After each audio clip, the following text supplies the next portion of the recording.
Es la semilla de la civilización y el sustento de la humanidad. Media hectárea alimentaría a 9.000 personas para un día. Cosechado por una elaborada combinación de hombre y máquinas. ¿A qué chica no le gustaría conducir una cosechadora? Tan potente que alimenta a millones de personas y tan vulnerable que depende de la ciencia moderna.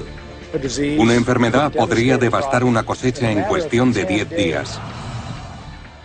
Del pan a la cerveza, de la pasta al plástico. Un recorrido espectacular desde el campo a su mesa. A continuación, la fabulosa historia del trigo en Maravillas Modernas.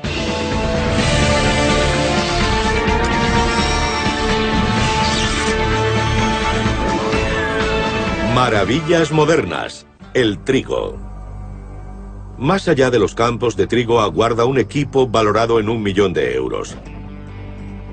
Son las máquinas de la familia Meissner, uno de los 700 equipos de segadores por cuenta ajena que cosechan casi la mitad de la producción de trigo de Estados Unidos. Cada año luchan contra el tiempo para recolectar el delicado cereal. Cuando llega el momento de la cosecha hay que dedicarse en cuerpo y alma a ella durante semanas. Seguimos la cosecha del trigo en su maduración hacia el norte. La responsabilidad de alimentar al mundo recae sobre sus hombros. Cualquier parón en la cosecha podría ser catastrófico. En su faena en Elk City, Oklahoma, los Meissner se han retrasado por culpa de una tormenta. Y este segador está desesperado por volver al trabajo. Cuando estas máquinas no funcionan me cuestan más de 1.000 euros a la hora. Llevamos un par de días aquí, pero hemos tenido un buen viento.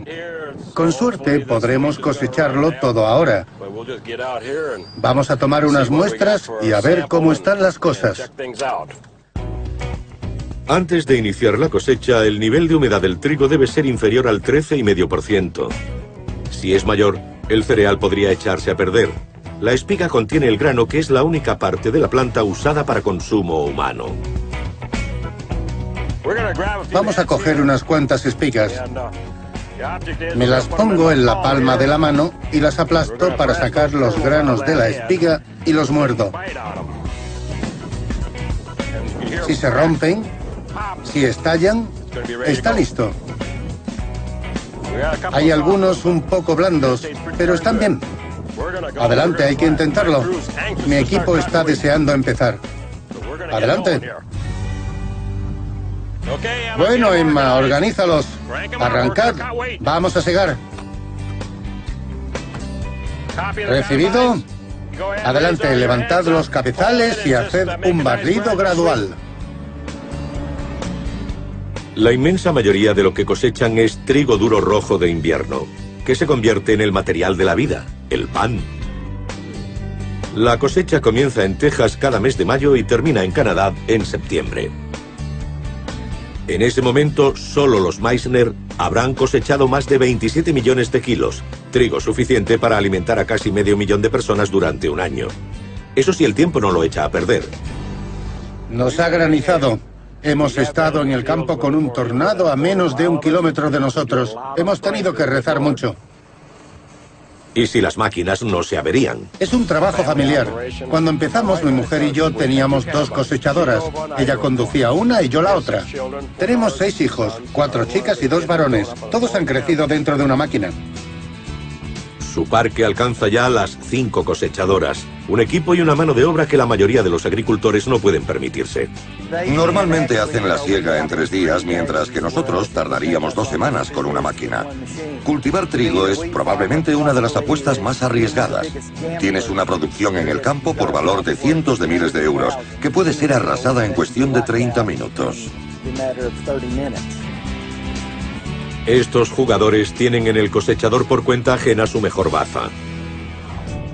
Aunque es una actividad ya centenaria, la industria dio el gran salto hacia 1940, pero algunos equipos eran imprudentes y deshonestos. Los agricultores les llamaban gitanos de las cosechas. Esta percepción se mantuvo hasta los años 60, cuando se convirtió en una profesión seria. Hoy los cosechadores por cuenta ajena son unos trabajadores cumplidores y formales. Una máquina puede recoger 40 hectáreas al día. Emma Meissner lleva desde los 10 años al volante de una cosechadora. Al principio, cuando empiezas y no has conducido nunca, te pueden los nervios. Hay que controlar muchas cosas al mismo tiempo. Pero es divertido. Es como cortar el césped con una cuchilla de 3 metros. ¿A qué chica no le gustaría conducir una cosechadora? Cuando cada una de las cosechadoras combinadas de 3 metros de ancho y 15.000 kilos de peso recorre un campo, un molinete acerca el trigo a la barra de corte con cuchillas afiladas que cortan los tallos. Están muy afiladas. Cortan todo lo que se encuentren delante. Es un material endurecido. Es una aleación especial de acero tratado con calor. No hay que afilarlas nunca. Permanecen afiladas toda su vida útil. Una vez cortados, un sinfín alimentador empuja los tallos a la cinta elevadora que los lleva al corazón de la máquina donde se separa el grano. La enorme fuerza de un cilindro girando contra una parte cóncava a más de 960 revoluciones por minuto separa el grano del tallo. Este proceso se llama trillado. El grano cae a través de las rejillas de la parte cóncava a un sistema de limpieza antes de llegar a la tolva. Como cada tolva solo tiene una capacidad de unos 8.000 kilos de trigo, la máquina debe descargar sobre la marcha cada 30 minutos. Voy de cosechadora en cosechadora recogiendo el grano y cargándolo en el tractor. Después lo paso al camión que lleva el trigo al mercado. Los semirremolques hacen múltiples viajes al día. Un retraso en los camiones podría provocar un serio contratiempo en el campo. A veces no hay cola de camiones y pasas directamente a las básculas. A veces está así. Yo diría que podemos estar aquí al menos una hora. Afortunadamente tenemos otros 2 camiones en el campo. Es un trabajo de sol a sol. Si es necesario, trabajamos el día entero toda la semana. Y yo he trabajado durante toda la noche, sabiendo que si a la mañana siguiente había una tormenta, tendríamos que parar hasta que escampara. Normalmente nos quedamos en las dependencias del agricultor. Tenemos 3 caravanas y en la principal se sirven las comidas. Una fila. Mi mujer es una cocinera fantástica. Puede hacer cualquier cosa, se le da muy bien. Y luego hay una caravana para los trabajadores. Este es nuestro hogar lejos de casa. Es pequeño, pero aquí viven de 3 a 7 personas, dependiendo de la cosecha del año. Aquí hay 3 literas. Es muy estrecho. Las 2 de arriba tienen ventana. La de abajo no. Nos referimos a ella como la madriguera. Aquí es donde duermen los otros 3. Esta de aquí es donde duermo yo. Soy corpulento, así que la mejor manera de meterme en la cama es tumbarme en el suelo y rodar. Y cuando me levanto por la mañana también suelo rodar para salir. Es muy cómoda. Después de trabajar 12 y 14 horas al día, estás tan cansado que solo quieres dormir. El trabajo es muy duro, pero también es gratificante porque la gente confía en ti y en tu responsabilidad. El trabajo ha de terminarse. Hemos hecho más de 1.200 hectáreas en una semana. Hemos cosechado cerca de 1 millón de euros en trigo. Pero no hay tiempo para descansar. Los Meissner deben continuar hasta la siguiente explotación antes de que la madre naturaleza vuelva a atacar. Aún les quedan 400 campos en 3 estados más antes de terminar su trabajo. Las caravanas de cosechadoras se han convertido en algo común en las grandes llanuras. Pero hace solo 200 años, los agricultores solo podían confiar en la mano de obra humana. La siega se hacía a mano con una larga cuchilla afilada llamada guadaña. En aquellos días, los campos no eran nada comparado con el tamaño de estos. Te podía dar un ataque teniendo que segar algo así. Era muy lento, pero también un trabajo muy honesto. Pero la fuerza muscular no puede competir con la maquinaria. Un agricultor con su guadaña puede segar como mucho 1 hectárea de trigo al día. Las cosechadoras modernas pueden hacerlo en 12 minutos o menos. En 9 segundos, La máquina recoge trigo suficiente para hacer 70 rebanadas de pan. Y el mundo demanda mucho pan. Junto con el maíz, el trigo es el segundo cereal más cultivado del mundo. El trigo se siembra en todo el mundo y en cualquier mes del año se está segando en algún rincón del mundo. En Estados Unidos se cosechan cada año más de 24 millones de hectáreas de trigo. De los 42 estados productores, Kansas suele ocupar el primer puesto.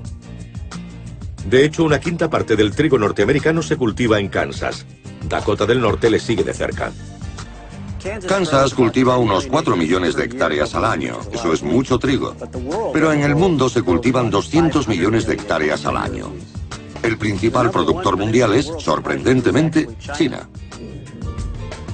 China produce más de 90 millones de toneladas de trigo al año e India 70 millones de toneladas. Los 60 millones de Estados Unidos le suponen el tercer puesto, seguido por Rusia, Francia y Canadá. Aún así, Estados Unidos es el mayor exportador de trigo. Casi el 50% de la cosecha sale del país cada año.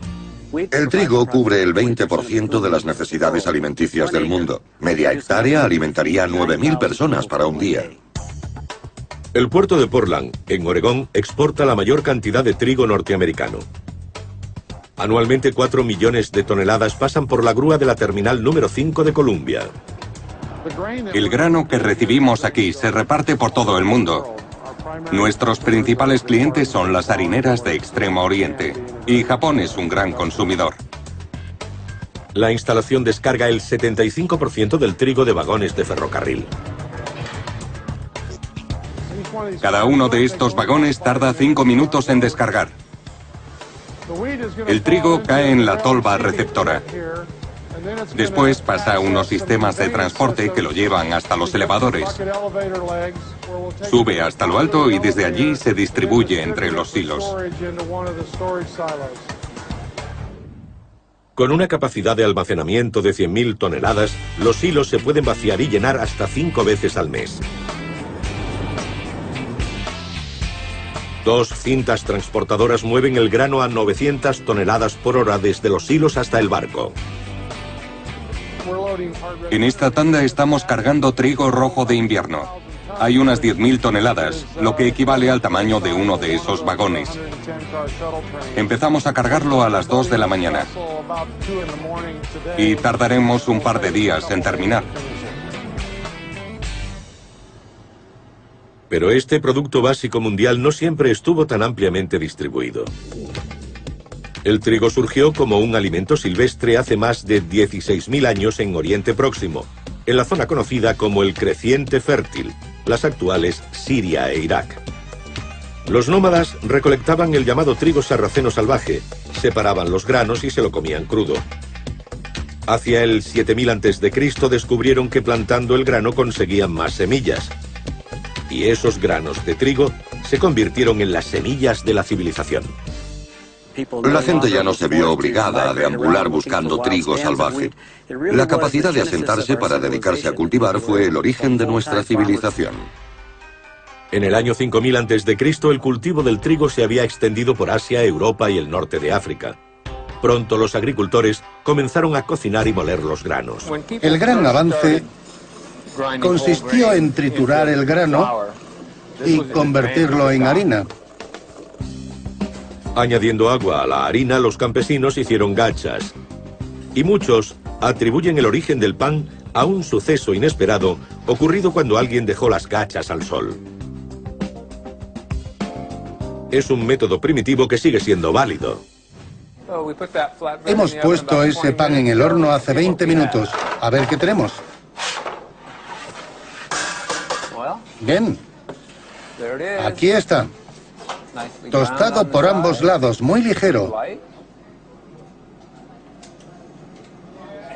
Huele a trigo. Veamos lo que pasa al abrirlo.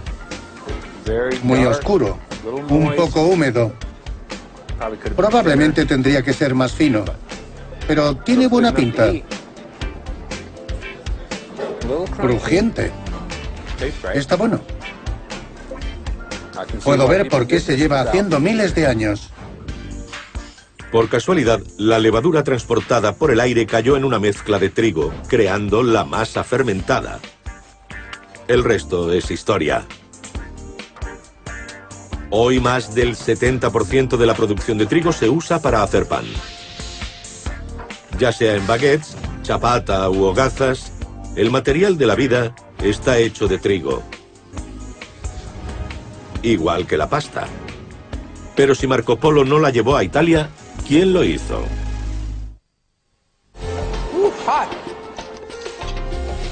Entre los cereales destinados a productos alimenticios, el trigo se lleva la palma. Se encuentra en más de 3.000 productos. Pero antes de que llegue a las estanterías del supermercado, hace un recorrido tecnológico desde el campo hasta la harina. El molino de Conagra en Decatur, Alabama, produce más de 700.000 kilos de harina al día. El 50% del trigo llega en barcazas. En esta hay 1.350.000 kilos, lo que equivaldría a más de 3,5 millones de rebanadas de pan. Tenemos 2 palas automáticas que empujan el trigo hacia el centro de la barcaza, donde tenemos un elevador que lo sube hasta la cinta transportadora que lo lleva al silo. Podemos descargar 167 toneladas por hora usando estas palas. En media fanega de trigo hay 1 millón de granos. Cada grano está compuesto por 3 partes. La cáscara exterior o salvado, lleno de fibra. El germen o embrión, alto en proteínas. Y el tejido nutritivo o endospermo, alto en almidón. La harina integral se hace con todo el grano y la harina refinada solo con el endospermo. De 50 kilos de trigo, obtenemos 35 kilos de harina refinada, 12 de pienso, que contiene salvado, y 1 kilo de germen de trigo.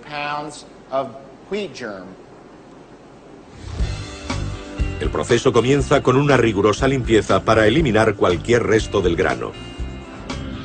De ahí pasa a uno de los 28 molinos. Cada uno tiene un propósito diferente. El grano entra por arriba, pasa por la máquina, es molido y cae al fondo. Este es el primer molino. Aquí llega el trigo en grano y es molido por primera vez. Los rodillos rompen el grano, lo abren y lo preparan para el tamizado.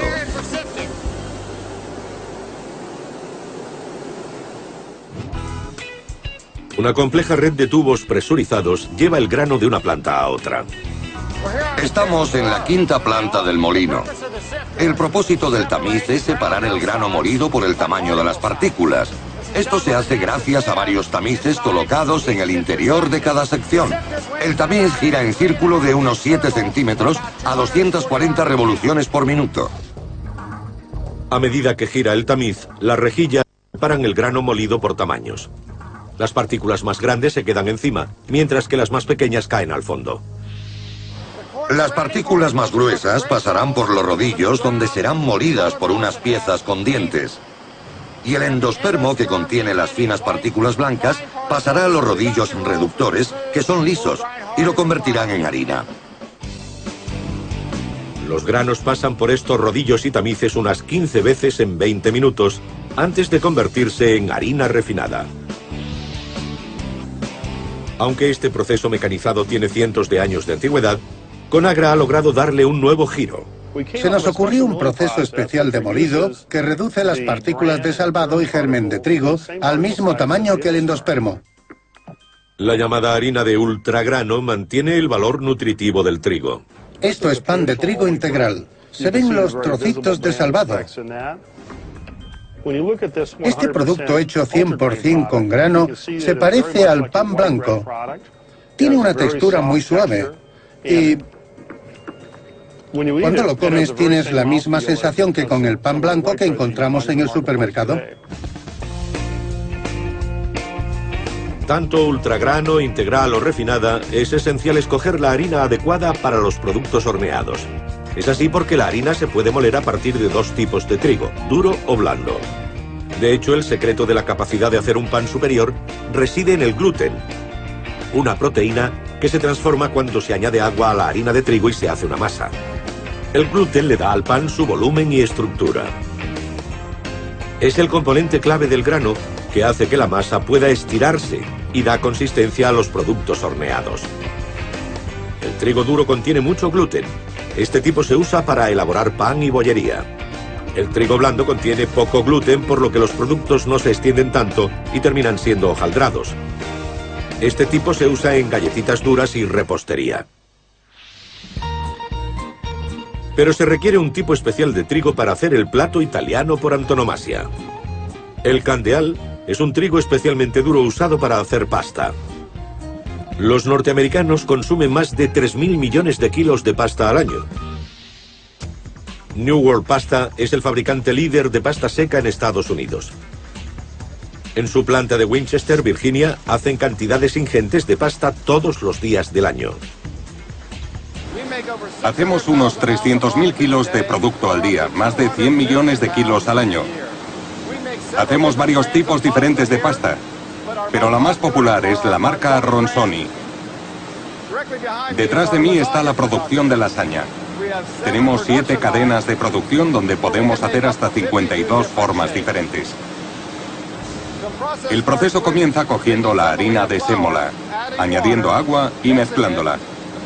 El proceso de amasado tarda de 15 a 20 minutos. La sémola es el endospermo molido del trigo candeal. Tiene dos características esenciales clave, que son el color y la consistencia. El color proviene de los pigmentos naturales del trigo, y eso se traduce en el color dorado que normalmente tiene la pasta. La consistencia proviene del gluten de trigo, que es la proteína de este cereal y que proporciona la fuerza del producto. Según la ley italiana, la pasta solo se puede hacer con trigo candeal 100%, harina de sémola y agua. Aunque no existe una ley similar en Estados Unidos, la pasta de New World cumple el estricto principio italiano.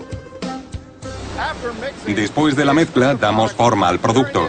Durante el proceso de extrusión, pasamos la masa por un molde que le da al producto una forma particular, similar a lo que hacíamos de niños con el Play-Doh. Pero estas máquinas de Play-Doh industriales no son para niños. Afiladas cuchillas giran debajo de los moldes de metal y cortan la pasta al tamaño deseado. Una vez cortada, la pasta pasa por grandes secaderos en los que el aire húmedo circula alrededor de 15.000 kilos de producto a la vez. Se alcanzan temperaturas superiores a 90 grados. Nuestros productos cortos tardan unas 3 horas en secarse, mientras que los largos tardan unas 5. El empaquetado es un moderno laberinto de cintas transportadoras, cubetas y toboganes, rebosantes de espagueti, penne y rotini. El largo viaje del trigo hasta la mesa como pasta se remonta al año 2000 a.C. Pero los orígenes están rodeados de misterio y mito. Al contrario que la creencia popular, Marco Polo no llevó la pasta a Italia. La mayoría de los historiadores creen que llegó durante la conquista árabe de Sicilia en el siglo VIII. Hoy la pasta presenta más de 600 formas en todo el mundo. Aunque los norteamericanos comen una media de 10 kilos de pasta al año, eso es solo la tercera parte de lo que consumen los italianos.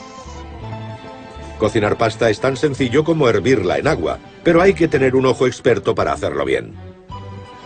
Me gusta al dente. Eso significa al diente.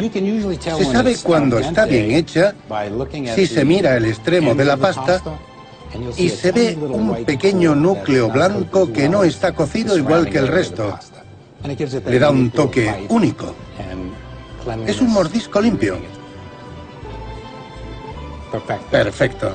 Molto bene, como dicen en Italia. Mientras que los amantes del trigo de todo el mundo comen mucha pasta, otros se pasan a la cerveza de trigo para acompañarla. Pero ¿por qué está turbia y no clara como otras?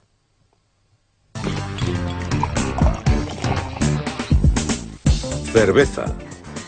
Al año se venden 130.000 millones de litros de esta bebida espumosa en todo el mundo. Los norteamericanos beben unos 60 millones de litros al día. La cebada es el cereal usado para hacer la mayoría de las cervezas. Pero en la fábrica de Widner Brothers en Portland, Oregón, el trigo ha ocupado su puesto. Desde 1986 elabora la Hefeweizen, o cerveza de trigo sin filtrar. Se hizo popular en la Baviera del siglo XV y actualmente supone casi un cuarto de las ventas de cerveza en Alemania. El estilo único de esta bebida tuvo un gran éxito en Norteamérica. Deliciosa. El trigo contribuye dándole un toque aromático que resulta muy agradable. También da gusto en boca. Da a la cerveza más sustancia en la lengua y el paladar.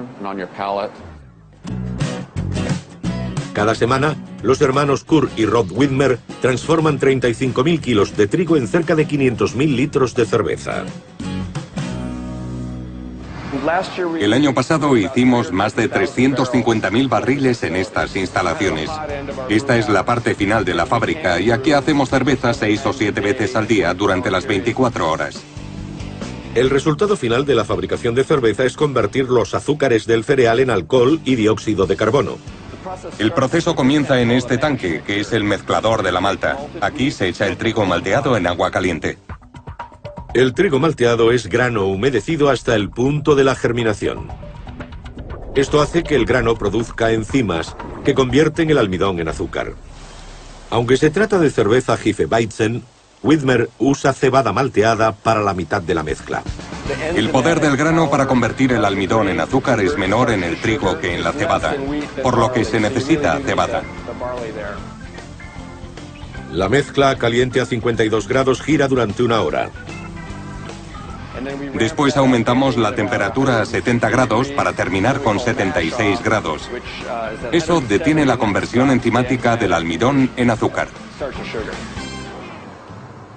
La masa se bombea entonces a un tanque en el que se extrae de ella la solución de agua y azúcares, llamada mosto, a través de un fondo a modo de tamiz. Un rastrillo giratorio asegura que la masa permanezca fluida durante todo el proceso. Está a unos 76 grados y tarda unas 2 horas en completar la maceración. Esta es la parte más complicada del proceso cuando haces cerveza, porque el trigo tiene un contenido muy alto de proteínas y tiende, por no usar el término técnico, a fastidiarlo todo. Si no estás pendiente constantemente, se te puede formar una masa en la que el líquido no fluya. Este tanque hace un gran trabajo asegurándose de que le sacamos al grano todo el sabor, el color y el azúcar. El trigo y la cebada restantes terminarán en una granja como pienso para ganado, mientras que el líquido continuará hirviendo en los recipientes. Ya hemos terminado con el grano y tenemos la infusión dulce, el mosto. Y aquí es donde entra en acción el lúpulo. Esto es el lúpulo que nosotros pulverizamos. El lúpulo es el fruto de una planta que da a la cerveza su amargor, aroma y sabor. La cerveza de trigo tiende a tener menor cantidad de lúpulo y mayor concentración de dióxido de carbono. Eso significa un sabor ligero con muchas burbujas, convirtiéndola en una popular bebida de verano. Pero ¿de dónde sale ese color dorado turbio? Las proteínas que extraemos de la malta de trigo recorren todo el vaso y creemos que son una parte esencial del aspecto de la cerveza. Como la Hefeweizen no está filtrada, las proteínas del trigo siguen suspendidas en el producto final. Estas largas cadenas de moléculas son difíciles de separar, creando una apariencia turbia y la espuma característica. Como resultado, una botella de Hefeweizen tiene la misma cantidad de proteína y carbohidratos que una rebanada de pan. De vuelta en la fábrica, el mosto cuece durante 75 minutos. Aún no es cerveza, no hay alcohol, pero hemos establecido las condiciones perfectas para la fermentación que ha comenzado añadiendo la levadura. La levadura es el ingrediente mágico que convierte los azúcares en alcohol y dióxido de carbono. Kurt conoció la levadura que usamos ahora en una pequeña cervecería de Düsseldorf, Alemania. Pero en la Alemania del siglo XVI, el valorado estatus del trigo hizo que se prohibiera usarlo para la cerveza. La ley de pureza alemana, la Reinheitsgebot, dictaminó que la cerveza solo podía contener malta, lúpulo y agua, porque en aquella época no sabían de la existencia de la levadura. En aquel momento era cebada malteada. Promulgaron esa ley en parte para evitar que se empleara el trigo en la cerveza y que hubiera más trigo disponible para el pan. En el siglo XX, la cerveza de trigo volvió a permitirse en Alemania. La fábrica de los hermanos Widmer alberga 6 tanques de fermentación de 15 metros de altura con una capacidad de 1.500 barriles cada uno. Aquí fermenta la cerveza. Puede tardar hasta un mes dependiendo del tipo que hagamos. La fermentación de la Hefeweizen es rápida y está lista en una semana. Una vez terminada, está lista para embotellarla o almacenarla en la sala de barriles. Aquí la tradición se encuentra con la tecnología. 2 robots hacen todo el trabajo pesado que antes tenía que hacer el hombre. La característica única de estos robots es que van volteando los barriles cada cierto tiempo. Descubrimos que cuando el dueño del bar les da la vuelta, consigue que la cerveza se mezcle un poco más y se mantenga un poco turbia. Otro modo de conseguir su característico color turbio es con un tiraje auténticamente alemán. Cuando se tira una cerveza, es importante que quede una espuma cremosa que dure mientras la persona la consume. Y eso requiere su tiempo. Les voy a enseñar cómo se hace en un pequeño pueblo de Alemania. El camarero la tiraría así. La dejaría un rato. Se dedicaría a otros menesteres y dejaría que la espuma se asentara un poco. Luego volvería y tiraría un poco más en el centro.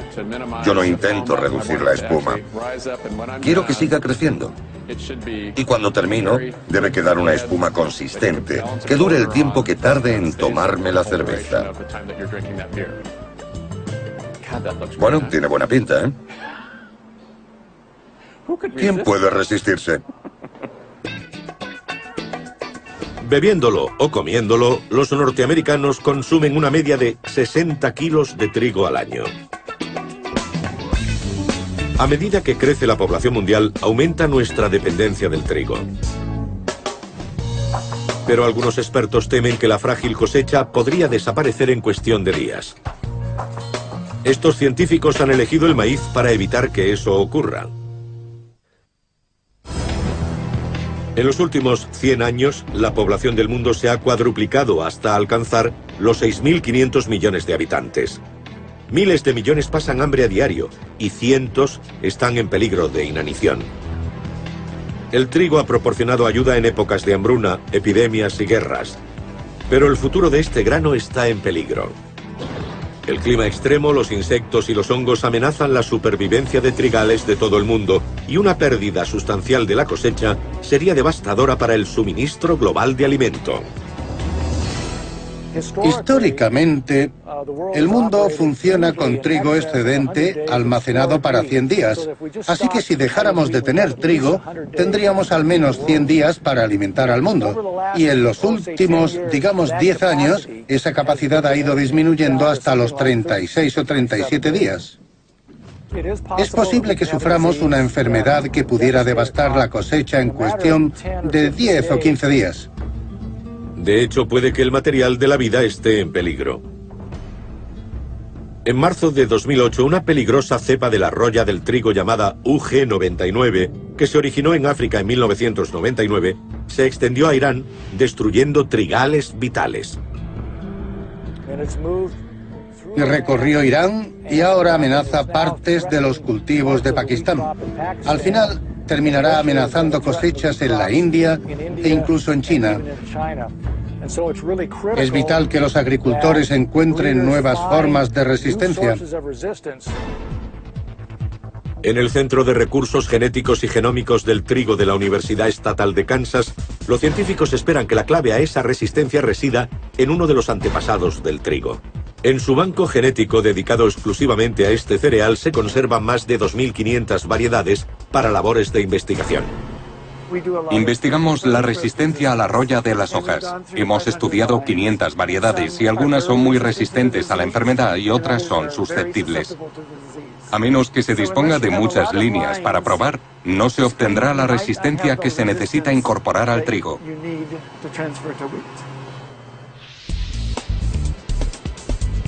Y mediante la ciencia moderna del cultivo, los expertos esperan que el trigo capee el temporal.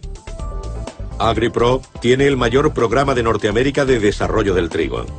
En sus instalaciones de Junction City, Kansas, todo comienza haciendo cruces en el invernadero. El trigo es una planta autopolinizadora. Dentro de cada espiguilla hay un ovario, un estigma y anteras que contienen polen. Cuando la flor madura, las anteras se abren y liberan el polen. Se pega al estigma y germina en el ovario para polinizar la planta. El embrión fertilizado se convierte en un nuevo grano de trigo. Voy a cruzar el trigo. Saco las anteras y dejo el embrión. Tras quitar meticulosamente cada minúscula antera, los investigadores pueden cruzar la planta con otros trigos de mejores cualidades, como resistencia a las enfermedades, alto rendimiento y menor tiempo de cultivo. Nuestro objetivo es hacer de 1000 a 1500 cruces al año. De esos 1000 a 1500, si podemos sacar una o dos variedades que lleguen al mercado y que sean útiles al agricultor, nos daremos por satisfechos. Este recorrido hasta el mercado va a necesitar entre 10 y 12 años de pruebas. Cada año, los técnicos de AgriPro plantan variedades experimentales en uno de sus campos de pruebas. Al cosechar, solo se guardarán las mejores para replantar en la temporada siguiente. Tenemos cerca de 700 parcelas y seleccionaremos de 100 a 500 espigas que sean resistentes a las enfermedades. El objetivo es desarrollar una variedad de gran pureza. Hoy AgriPro ofrece 40 variedades de trigo a los agricultores. Aunque cada una ha costado desarrollarla cerca de 1 millón de euros, AgriPro vende anualmente 9 millones de sacos de 25 kilos en Estados Unidos y Canadá. Pero quizá los logros más notables en la genética del trigo datan de los años 60, cuando el agrónomo norteamericano Norman Borlaug desarrolló e introdujo nuevas variedades de trigo en México, la India y Pakistán. Los tipos enanos de alto rendimiento salvaron a millones de personas de la inanición. Aquello tuvo tanto éxito que terminó siendo conocido como la Revolución Verde. Ahora el trigo vuelve a ser el artífice de un gran cambio con la ayuda de una fuente tan insólita como el maíz. AgriPro lo llama reproducción rápida porque tarda la mitad que los métodos tradicionales. Básicamente, lo que hacemos es coger una planta de trigo y cruzarla con una de maíz. Cuando lo hacemos, obtenemos un embrión viable. Ese embrión reconoce los cromosomas del maíz como diferentes. Las células de una planta de trigo tienen un número de enzimas que están ahí para atacar y destruir los cromosomas del maíz. Al final, terminamos con una planta de semillero haploide. Haploide significa que el embrión del trigo solo tiene un juego de cromosomas. Los técnicos los duplican mediante una reacción química creando un embrión puro de trigo. Si no los atendemos, abortarían y morirían. Tenemos que estar encima de ese embrión y colocarlo en un medio artificial que contenga todos los ingredientes orgánicos que permitan que el joven embrión se transforme en una planta que produzca semillas. Cada grano de la planta resultante será genéticamente idéntico. Con este y otros métodos, los científicos apuestan por un futuro brillante para este cultivo vital. Los investigadores podrán obtener un trigo de mucho más rendimiento y que sea insensible a todo tipo de ataques medioambientales o biológicos.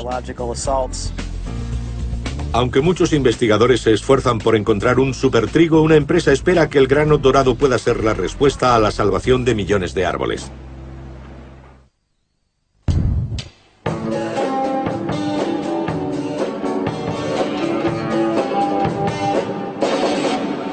¿El trigo puede hacer rock and roll?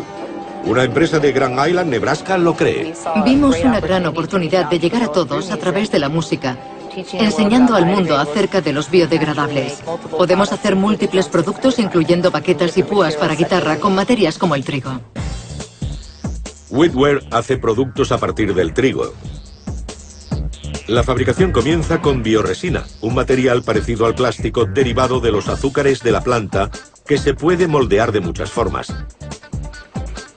Pero la empresa Whitware es tan celosa de sus secretos que ocultó sus equipos con plásticos azules antes de que llegáramos. Esta tecnología es distinta al moldeado plástico por inyección. El moldeado plástico permite que las altas temperaturas conviertan los gránulos de plástico en líquido que será inyectado a presión en un molde.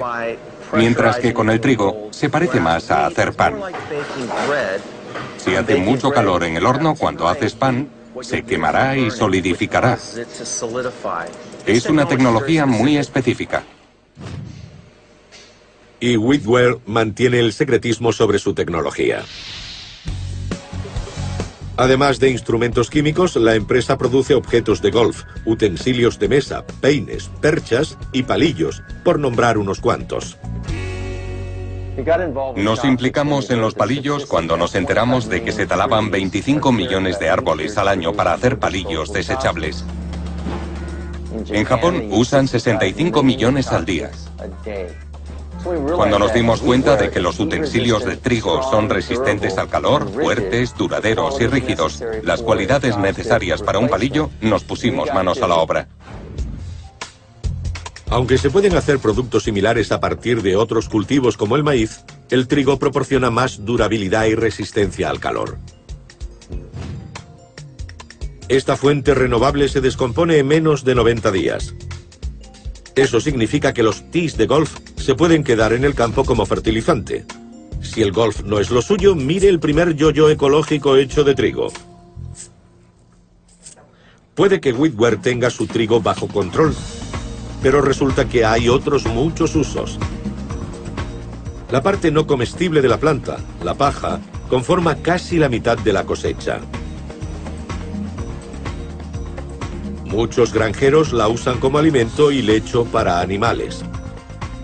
Y también se puede transformar en arena para gatos, jabón y relleno de almohadas. Pero uno de los usos más antiguos de la paja del trigo es la construcción de adobe. De hecho, los primeros agricultores del creciente fértil también recurrieron a la planta para construir sus ciudades. Los ladrillos de barro, arcilla, agua y paja son extremadamente duraderos. Incluso se encuentran en construcciones de hace más de 2000 años. Este es un método arcaico de hacer un ladrillo. Esto es arena y arcilla. Vamos a añadir un poco de paja. Tiempo después, la gente puso la paja en bloque y la cortó y obtuvieron fibras pequeñas. Cuanto más pequeñas son las fibras, más fuerte es el ladrillo. Aunque la paja solo conforma una sexta parte del ladrillo, es el material compactador por excelencia. Sin la consistencia de la paja, los ladrillos se desmoronarían. Ya sea para construir su casa, saciar su sed o alimentar a su familia, el destino de la cosecha de trigo depende de una brigada de más de 700 segadores por cuenta ajena que hacen la temporada de 4 meses desde Texas a Canadá. Es una responsabilidad que Ron Meisner acepta con agrado desde hace 37 años. Es un trabajo muy duro. He visto ir y venir a mucha gente. Yo me dedicaré a esto hasta que me muera. Y les resultará difícil plantarme en el cementerio, porque voy a hacerme enterrar con una segadora John Deere 9600. Y el equipo Meisner sabe que su trabajo depende del tiempo. En juego, una cosecha de oro.